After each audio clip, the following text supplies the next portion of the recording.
আজকে দুজনে চলে এসেছি অমরাবতী ক্লাবে এবং এবারের থিম হচ্ছে ঠাকুর দালান। এদের 37তম বর্ষ এবং 37তম বর্ষে একটা ইউনিক ঘটনা ঘটেছে, যেটা একটা 14 বছরের ছেলে আয়ুষ নিজে হাতে সেই ঠাকুরের প্রতিমা তৈরি করেছে এবং সেই ঠাকুরের প্রতিমা পুজো করা হবে।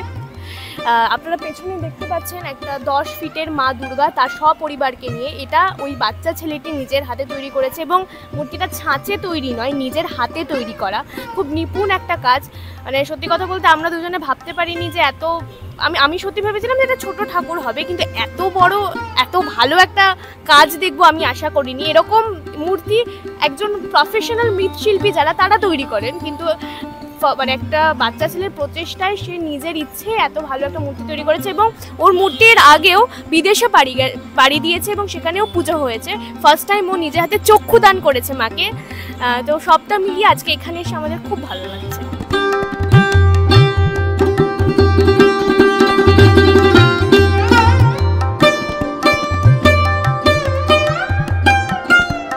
আমি এটুকুই বলবো যে আমি প্রচণ্ডভাবে অবাক। প্রথমেই বলবো যে আমি হাঁ করে তাকিয়েছিলাম মূর্তিটার দিকে, যে একটা 10 ফুটের মূর্তি, যেটা দেখে মনে হচ্ছে যে একজন শিল্পী যিনি প্রত্যেক বছর দুর্গা প্রতিমা বানান তার হাতের নিখুঁত কাজ। কিন্তু ভাবতে পারিনি যে ওই ছোট দুটো হাতে এরকম আশ্চর্য এত বড় একটা চমক হতে পারে। এবং ঠাকুরের আশীর্বাদ, ঠাকুরের দয়া ছাড়া কোনো কিছু সম্ভব না। ওর হাতে সত্যি মায়ের সেই আশীর্বাদটা রয়েছে বলেই ও এইভাবে এত কম বয়সে এত সুন্দর কি বলবো শিল্পী সৃষ্টি করতে পারছে। কাজেই আমি এটুকু বলবো, অনেক বড় হোক আর গুরুজনরা ওকে আশীর্বাদ করুন, ছোটরা ওকে অনেক ভালোবাসা দিন। এরকম যেন অনেক অনেক মূর্তি দেখার জন্য মানুষ ভিড় করে, এই দেশে নয় খালি বিদেশেও ওর মূর্তি দেখার জন্য। আর ও মৃৎশিল্পীটাকেই পেশা হিসেবে বেছে নিতে চায়। তো আমি বলবো যে ভালো তো হবেই, বড় তো হবেই, সেটা জানি, কিন্তু আপনারা প্রত্যেকে ওকে অনেক অনেক আশীর্বাদ করুন যেন এরকমভাবেই আমাদের চমকে দিতে পারে।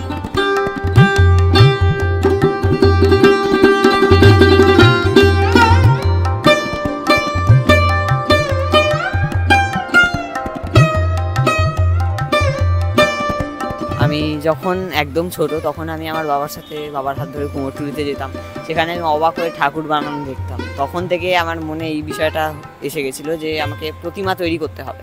তো তখন থেকে একেবারে 6 বছর বয়স থেকে আমি খবরের কাগজ জলে চুবিয়ে রাখতাম। তারপর সেগুলো দিয়ে একটা টাইমে মণ্ড তৈরি করে সেটা দিয়ে ঠাকুর তৈরি করতাম।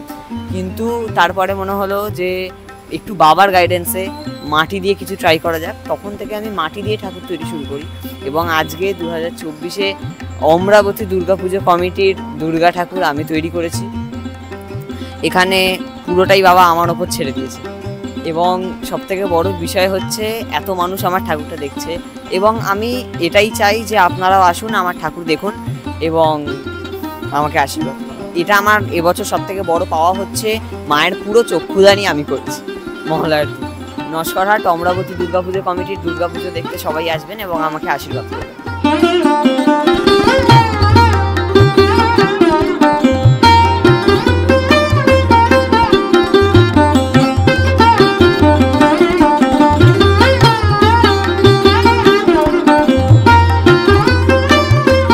আয়ুষ ক্লাস 9-এ পড়ে।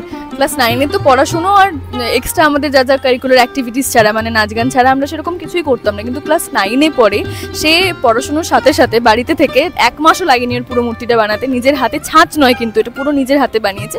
তো আমার মনে হয় এটা একটা সত্যি গড গিফটেড পাওয়ার ছাড়া, ট্যালেন্ট ছাড়া এটা হয় না। এটা করতে গেলে সেই ঠাকুরের আশীর্বাদটা দরকার হয়। আমরা তো কিছুই করতে পারিনি ক্লাস 9-এ, আমার মনে হয় যেটা। কাজেই ক্লাস 9-এ একজন সফল মৃৎশিল্পী যে কাজ করেন সেটা করে দেখিয়েছে। আমি ক্লাস 9-এ সবে ডিভিডির অডিশন দিয়েছিলাম, এইটুকু আমার মনে আছে। জাস্ট আমি উঠছি আরও already top of the level, মানে আমার চোখে। তো যেন আরো অনেক শিখরে পৌঁছাবো সাকসেসে, এটাই চাই। মহল্লা থেকে মোটামুটি পুজো শুরু হয়ে যায়। আজকে প্রথম উদ্বোধন করলাম পুজোর মূর্তি দেখে। হ্যাঁ, যখন খবরটা শুনলাম যে এত ছোট একটা ভাই এটা বানিয়েছে, তখন আর ছুটে চলে এসছে। তখন আর ঘরে বসে থাকতে পারিনি, যে দেখে আসি। এবং আমি চাই আপনারাও আসুন, একবার নিজের চোখে দেখে যান, দর্শন করে যান যে কিভাবে কিরকম সুন্দর ও কাজটা করেছে। আমি এটাই বলবো যে ওটাই শুনে অবাক হয়ে গেছি এবং আসতে তো হতোই। এতটুকু বাচ্চা এত বড় মূর্তি নির্মাণ করেছে, সেটা দেখবো না এটা হতে পারে? এত কাছে থাকি যখন, তো আমরাও চাইবো আপনারা প্রত্যেকে এসে ওর হাতের কাজ দেখে যান, নিখুঁত কাজ। তো হ্যাঁ, ও অনেক বড় হোক।